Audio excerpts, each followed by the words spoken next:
Непосредственная поддержка участников кластера, маркетинговые услуги и не только. Этот центр – настоящий подарок для предпринимателей, ведь здесь будут оказывать самые разные услуги. Но самое главное, здесь будут проводить мастер-классы, круглые столы и читать лекции для того, чтобы у предпринимателей лучше продвигался бизнес. Словом, открытие центра поможет предпринимателям выйти на новый, более качественный уровень. Свою продукцию теперь при поддержке Центра кластерного развития они смогут представлять не только на отечественных выставках, но и выезжать за рубеж. Предприниматели получат здесь также профессиональную консультацию по вопросам налогообложения, бухгалтерского учета, привлечения финансовых ресурсов и не только. Что такое вообще кластеризация, да, кластерная политика? Это макроэкономическая категория, которая в разных сферах экономики, в том числе и в реальном секторе, используется. В данном случае это кооперация, консолидация усилий, кооперация субъектов малого предпринимательства для того, чтобы достигнуть быстрее своей цели. Ну, например, яркий пример мировой кластеризации – это Hyundai.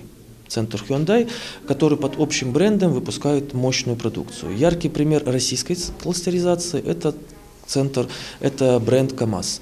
То есть вот мы недавно были на профессиональной стажировке в Татарстане, они наши наставники, мы изучали их опыт и нам показали, как это работает. Мы охватываем практически все направления, это промышленность и аграрный сектор, в том числе Центр поддержки предпринимательства, который в прошлом году создали, работает практически по всем направлениям. И вот отдельно каждый центр, который создается, они будут, скажем так, в более узком направлении, но все-таки мы пытаемся охватить все направления, в том числе, допустим, и центр, который мы будем открывать. Данный центр кластерного развития, он будет специализироваться в основном на производстве, на производственном направлении.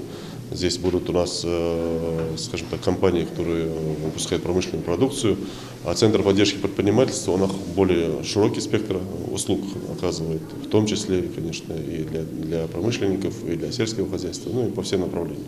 Первоначально работа будет направлена на помощь в развитии сельскохозяйственного сектора республики. Центр кластерного развития будет сотрудничать с НИИ сельского хозяйства.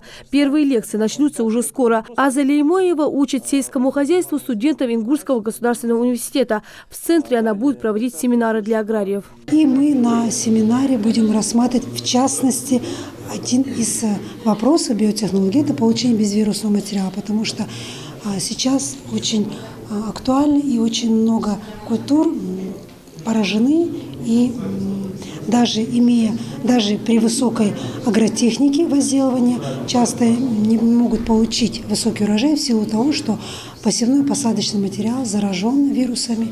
Ну, это один из вопросов, который мы будем рассматривать. Такая поддержка предпринимателям просто необходима, ведь зачастую самые незначительные проблемы могут разрушить даже крупный бизнес. Умар Чесыгов – опытный фермер, его хозяйство с каждым днем набирает обороты, поэтому образовательная поддержка поможет поднять на новый уровень развития дела всей его жизни. Они нам помогают и проездом, и организацией этих мероприятий, обеспечивают стендами. И это все делается бесплатно с помощью вот этого центра. И это будет большой поддержкой для фермеров республики, в том числе и для меня. Сельское хозяйство – одно из самых приоритетных и развивающихся направлений в республике. Продукцию наших производителей успели попробовать многие потребители за пределами региона. Особенно известен ингульский мед, который украшает прилавки на различных выставках. До сих пор сам разбирался со своими проблемами. Мы пытаемся сейчас, по мере возможности, уже в договоре с спектром, ОЛ-спектром, провести обучение более 30 человек. Они обязались нам помочь в этом плане, провести полностью курс.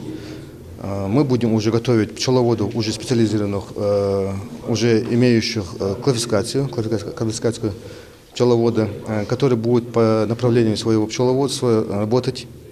И, мы думаем, в будущем это принесет пользу.